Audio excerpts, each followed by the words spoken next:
Het is man die 16 juni, de dag dat. Nederland maar net genoeg krijgen van die wondergoal van Persie. En wij op de redactie echt net. Nu aan de linkerkant van het veld, Deli Blind. Het is Robben die de bal misschien vraagt. Het is geen buitenspel bij Van Persie. Van Persie, en die komt erin! Ja! Het is 1-1, wat een wereldgoal! En die bient jouwt Klaas Jonsma zijn visie op het nieuwe seizoen. Ik vind wel dat het bij de traditie past, want Scootsie zullen in elk geval dat er eerst wordt presteren.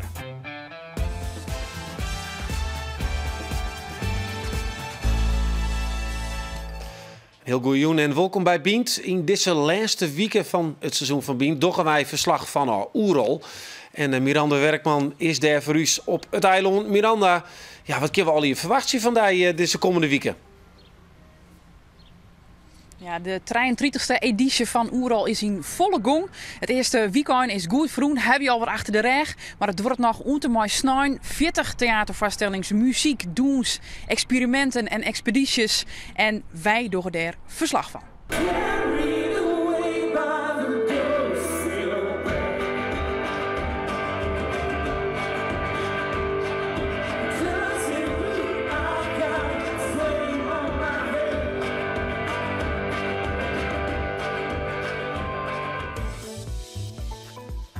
En van Schielge maakt ze de oerstap naar Parijs. De stad van de Eiffeltour, de Champs-Élysées en het Lido.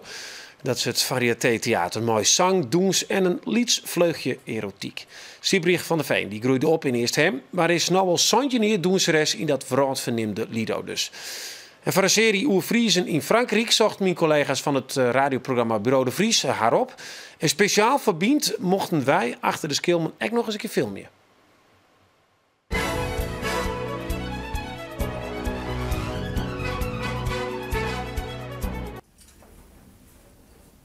Die.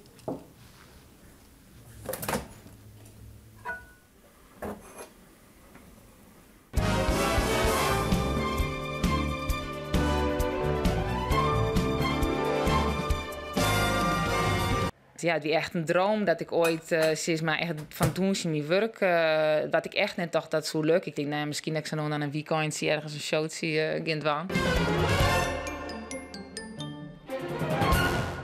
Toen jontje wie heb ik hier auditie in het Lido. En nou ja, dat heb ik dus hellen. En nou ja, ik dacht eerst maar 1 jaar en nou ja, het ging heel snel voorbij. Dus nu zit ik hier al bijna standje neer. Ik ben dus captain en dan moet je de hele organisatie van de, nou ja, hoe het dus hier in deze snelle kleedkamers ontdekt. Ik ben al echt de veren van verzanten. En ik weet niet precies wat, maar ik weet wel dat het echt een beroep is van die mensen die, nou ja, je kent wel natuurlijk dat dit al heel volle broek is. Ja, en dit weegt natuurlijk ik wel wat. Nou, dan je komt zien dat je rennen, nou, hoe je rennen. Je kent natuurlijk net maar de achterkant. Nou ja, ik weet niet iets wat dit is, maar ik denk dat dit een jongensplum is van het begin. Maar ja, dat doe je dan. Oh, dit is net iets wat timer. Dit is net wat ik kon doen. En dan heb je meestal zo. En dan moet je het zelf mooi zien. Nou ja, en dan heb je zo'n plum. Maar dit is een jongensplum, denk ik. Nou, dan is hier dus de band. Hoe gaat het met u? Prima, en met u? Nou, dat is de eerste meisje die zit al klaar. En die wacht tot de band begint en dan kan ze even doen zien. Dat is nou heel rustig. Hier is een kleedkamer van de Bluebells die net film verloren.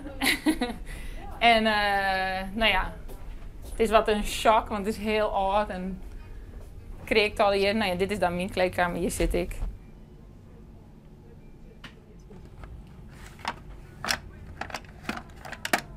Toen Krek in Lido kwam, toen werd het echt zoiets van, nou ja, als het dat 28, 30 jaar volk is, dan is dat al heel wat. En die famkes meestal, die gong dan ja, dan gingen ze meestal trouwen en dan bij krijgen. En dan dus echt, nou ja, een stapje mooi doen zien. En ja, en ik is ook iets, ik wil wel heel graag bij. Dus dat heb ik dien. En toen dacht ik van, nou ja, ik wil wel gewoon weer doen zien. Dus toen heb ik eigenlijk een beetje in het Lido in ieder geval een babyboom veroorzaakt. Want ja, iedereen dacht van, goh, dat kan. Dus, Want daarvoor gebeurde het nog net voor. Nee, dus. daarvoor gebeurde Wat net... vonden ze ervan dat ze toen zwanger werd? Nou, hij eerst vreeg mij altijd wel gewenst. Ik zei ja. Dus eigenlijk wel wat een beetje een schok eigenlijk best wel. Want ja, net volle famkes doen dat. En die zitten natuurlijk heel erg in van, hoe komt het lichaam weer uit de sjen na de zwangerschap en zo. Oké, nou tot zo. Hey guys, we need to move back now. Het is topless. Wat vind je ervan? Was dat ik verveeld in het begin? Of? Nou ja, in het begin wel blij dat ik dan steeds mee in de Bluebell groep begon. Want wat is dat? Dat is dus de doemsters die gewoon net topless binnen. En, want ja, en natuurlijk wel heel veel stress dat je naar Parijs komt en repetities en zo. Ik denk, god, dan heb ik dat er nog bij. Dus dat wie gelukkig net zo. En daarna, je rijdt hier onwend dat je hier bent en het jet er gewoon bij. En het is echt traditie van de cabarets in Parijs, hoe dat ooit begonnen is. En het is net zo dat ik elk nummer topless ben. Het is gewoon zo en dan altijd, altijd erbij passen. Nou, dat zo. Ja, we helemaal klaar. Het is natuurlijk, het jet erbij, maar het is net mijn favoriete ding dat ik nog steeds van, ik wil een topless doen. So, dat vind ik net het belangrijkste ervan. Nou, tweede nummer. Wat heeft er rond als Fries best hier? Nou ja, waarschijnlijk dat ik toch nuchter ben en dat ik dat wel heel makkelijk van mij kan zetten en dat ik er op een afstand wel van geniet. Dan neemt ze het wel wat een circus. Ja, het is zeker een circus. Ja. Ik vind het wel leuk om mooi te maken, maar ik heb er verder weinig moois. Je hebt dat vaststellings op miljoen. Ja. En 6 dagen in de week. Dan heeft een gezin. Ja. Dan is het ongelooflijk druk. Wat is het als dit als zoveel hier volhouden is? Ik vind sowieso het Lido, omdat ik met heel veel famkes, verschillende nationaliteiten werk en verschillende leeftijden. En het doen ze zelf natuurlijk ik, maar ja, dat is op het einde van de dag is het gewoon werk. Dus dan kijk ik net echt zoiets van, ik ging weer doen zien of zoiets, zij is net. Achter de schermen is het gewoon ontspannen en is het van je collega's, vrienden op zich elke jongen hebben. En, terwijl er ik wel net altijd een leuke sfeer is, hè? Maar dat maakt dat vind ik wel leuk om mooi te zien. Dus, Is de concurrentie hut?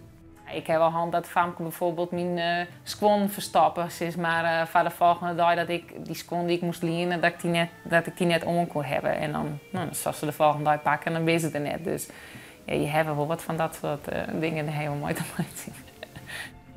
Je bent nog 36.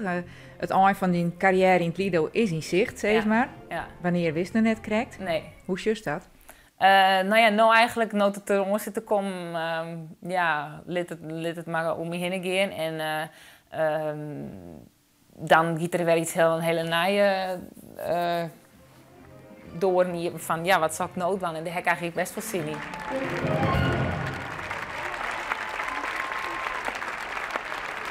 Waar geniet je nou het allermeest van? Van mijn band. Dat is het belangrijkste. Ja. Ja, Siebrug van der Veen, doenseres in het Lido in Parijs. Ze is een van de haatpersonen in de serie Friesen in Frankrijk van het radioprogramma Bureau de Vries. Nog 9 is de eerste aflevering te jaren en dat is tussen 11 en 1 uur. Het is nog relatief rustig op de Friese markt, maar hoe goed en mannen broeien de scootjes van de SKS weer oer het wetter. In vergelijking met Vliene hier is er toch wel wat verloren in de vloot. En we praten deze week daarover met onze scootjesjournalist Klaas Jonsma. Joet zit het scootje van Langwar centraal. En dat heeft nou alweer een nieuwe skipper. Bij de bovenste tonnen zien ze dat ze alle bakboord uiteindelijk de tonnen net onrennen kunnen. En dan krijg je de woorden krijgt nog even wat minder. Natuurlijk ook omdat de ene onderdoor lijkt. En een shutter. En dan denk ik van, ik pik hem er nou toch in op en dan smit het me gewoon stuwbord verdel.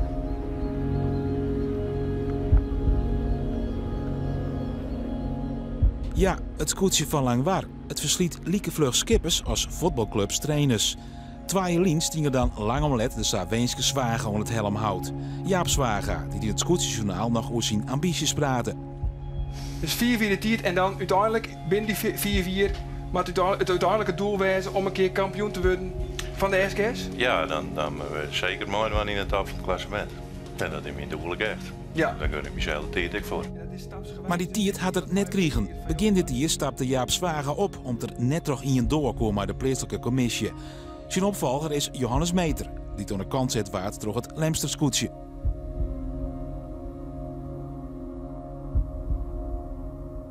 Er is aan de hand dat er een enorm leger is van sponsoren, wel 263.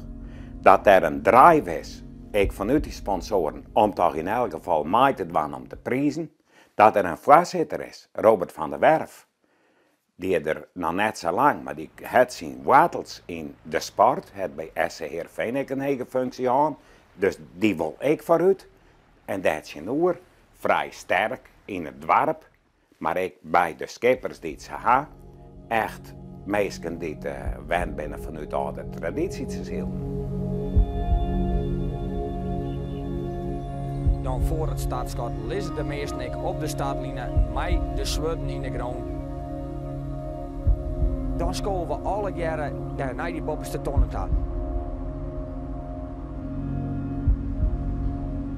Het opstappen van Jaap Zwager bij Langwaar zorgt het voor grote opscore binnen de SKS. Zo uit de skippersvereniging de VSB benauwd dat de macht van gewoon commissies, zoals Langwaar, te groot wordt. Elbe Brandsma, die in 2011 opstappen maakt als skipper van Langwaar, wil dat de SKS ingrijpt. Ik denk hoe het gaat dat de SKS in zijn geheel skeerde berakend. En nou goed, daar steen ik voor, daar stiet Jaap voor. Daarom is Jaap ik ophouden. Dus wat dat betreft denk ik dat er op praten worden moet, absoluut. Overal is het zo, als alle commissies verregeld, eerlijk op. Als de skipper het 3 jaar lang achter elkaar heel min doet, dan kan hij er eigenlijk vertrekken. En hij een beetje een goed skip. Nou, dan kan dat nog, dan kan je nog gaan voor de ereplakken. Maar hij dan ik nog een beetje matig skippen, komt het er echt op aan om de top te halen, om de top mee te presteren, om dan een beetje mee voorin te komen. Ja, dan breekt het steken. Nadat de zeilen gehesen waren, werden de landvasten met bijltjes doorgehakt, waarna het schip de wal verliet om uitgeprobeerd te worden. Zou het snel zijn? Zou het goed aan de wind lopen? Zou het wendbaar zijn? Spanning aan boord en bij de walgangers. Past die drang naar presteren al binnen de traditie van de SK's? Van oudsher wel, maar het een heel schoft is een beetje deelbaarder. En moest het al net zo scherp. En winnen we toch vooral vriendelijk van elkaar. En dat we om de conflicten er wat uit te krijgen. En eigenlijk vind ik het wel heel spittig. Ik hou er wel van het mes in dek. En ervoor. En als het net goed doet, nou, wegwezen dan maar. En dus ik vind wel dat het bij de traditie past van Scootjesielen in elk geval dat er eerst wordt presteren.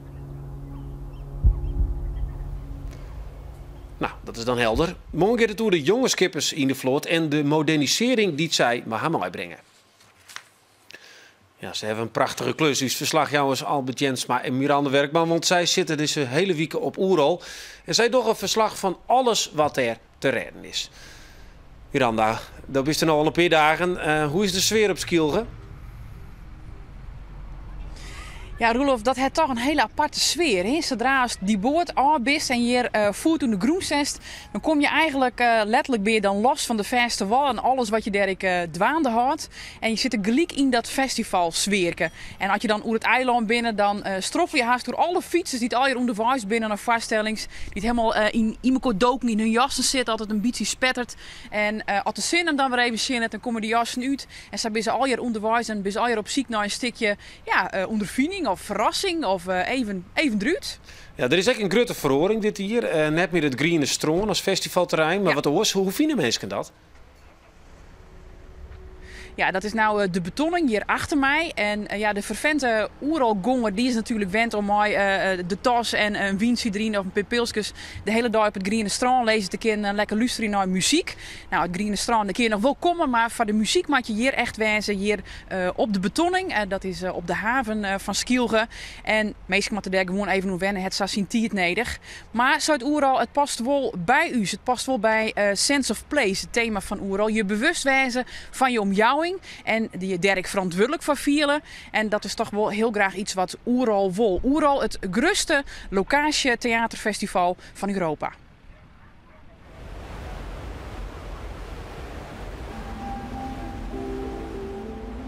Elk jaar plannen zo'n 50.000 mensen deze week naar Skielge, naar het Oerolfestival te gaan. Een van de meest bijzondere festivals van Europa. Sense of Place is, krijgt zoals vrienden hier, het thema, wat ze volgens zeggen wil, dat het mensen bewust maken wil van een omjouwing, het longenskip dat zien weeën. Oerol wil teruggroeien en net stilstaan. Verhuizen het festivalterrein op het Griene Stroon naar een oorplak, om het Griene Stroon beter in overeenstemming te brengen met het idee Sense of Place. Het thema dat Oerol te jaren met jou het culturele haardsteer 2018 de komende jaren verder uitdiepen wil.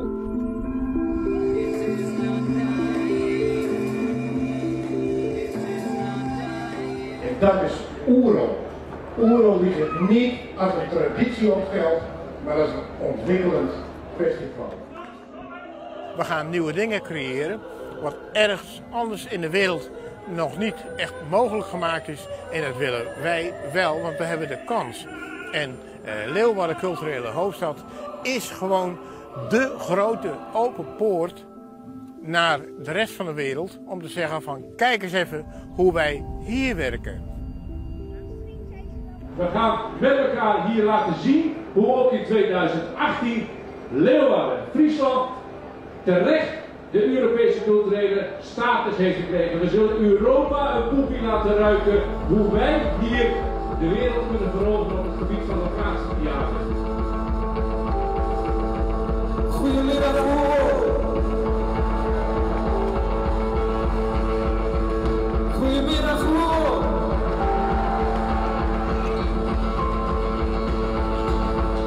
De Friese trots moet zich niet alleen bemoeien in het zwart-wit denken van de Friese koe en de Skotsploeg, maar vooral ook laten zien dat we hier durven ontwikkelen. Dus niet alleen kijken naar het verleden, maar vooral naar de toekomst.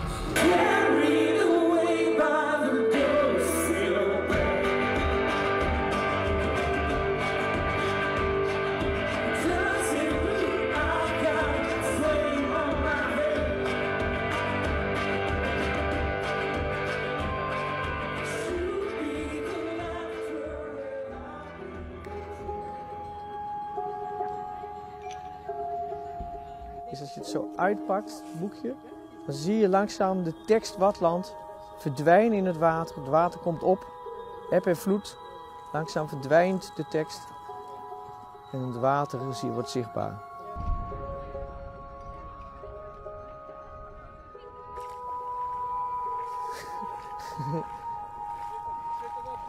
Er zijn er 3 gezien, hè? Sense of Place gaat natuurlijk over het wortelen, over wat is nou belangrijk op de plek zelf. Nou, en dit proces van wat wij willen laten zien van landaanwinning, van sedimentatie, is een van de 2 oerprocessen die de eilanden gevormd heeft. Het landschap op zich is continu weer in beweging. En ik vind het leuk om te laten zien dat die processen ook nu continu aan de gang zijn.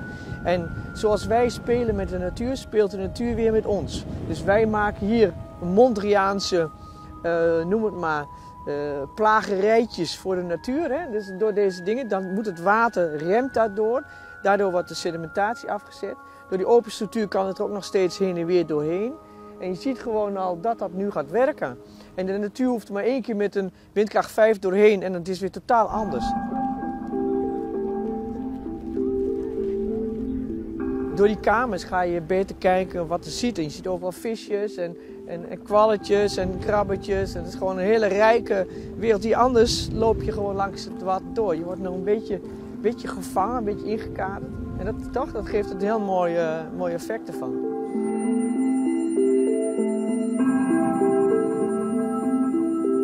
Wat wij hopen is dat dit als een schaalmodel werkt voor een grotere kwelder die we graag bij de striepenkwelder 90 hectare willen ontwikkelen op deze open structuurwijze. Want misschien goed om te vertellen, de traditionele landaanwinning ging eigenlijk om zo snel mogelijk zoveel mogelijk land aan te winnen. Landaanwinning is geen doel meer, mag niet, willen we niet. Het gaat om verrijking en tevens de dijken beschermen voor de energie van de wind. En dit soort structuren breken dus de energie van de wind en hebben daarmee een soort dubbele werking, verrijking van de natuur en een soort vooroever creëren, dus die rijk is en die de bescherming van de dijken wat versterkt.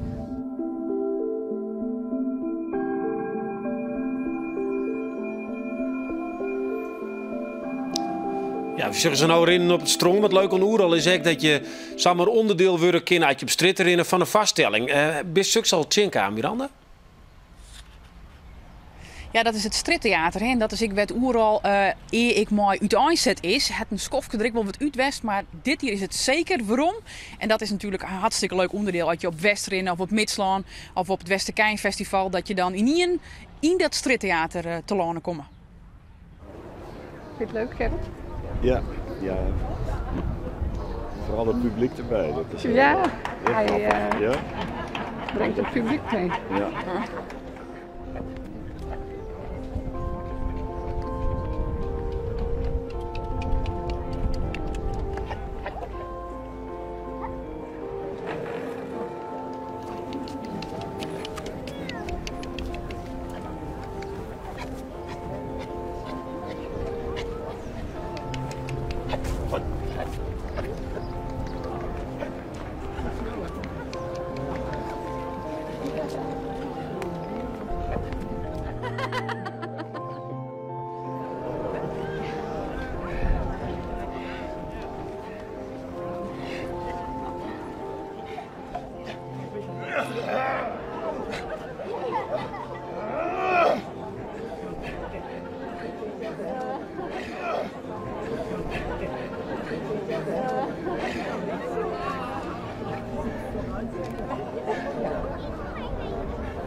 Ja, we komen hier gewoon voor Oerol, maar we gaan gewoon een beetje rondfietsen.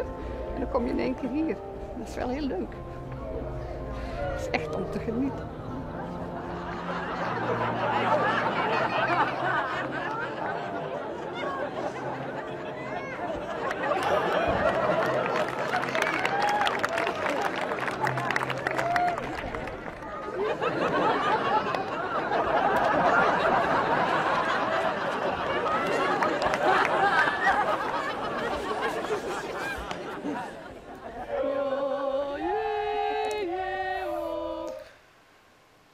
Nou ja, Miranda is exact wat ik bedoelde. Even hoe mooi. Hij is nog een mooie tip voor u. Jazeker, want morgen inbient een stuk van de vaststelling van Margje Wittemans, de dochter van Joop Wittemans. Zij kroept in de hoed van blueslegende Janis Joplin. En dat is een vaststelling en die gaat over leven vanuit je hart, over passie en over hartstocht. En dat spreekt eigenlijk wel om, denk ik, Roelof. Ja, fantastisch. Hey, hartstikke bedankt, hè. Succes. En we zorgen die morgen weer. En de hele weekend. Dit wie begint voor Joen. Wat ik zei in het begin al, dit is de laatste weekend van het seizoen. En hij had bijvoorbeeld nog vragen over de tuin, dan kun je die sturen naar bient@omroepfriesland.nl of zet de vraag even op je Facebook-site of op Twitter en dan krijg je jouw antwoord.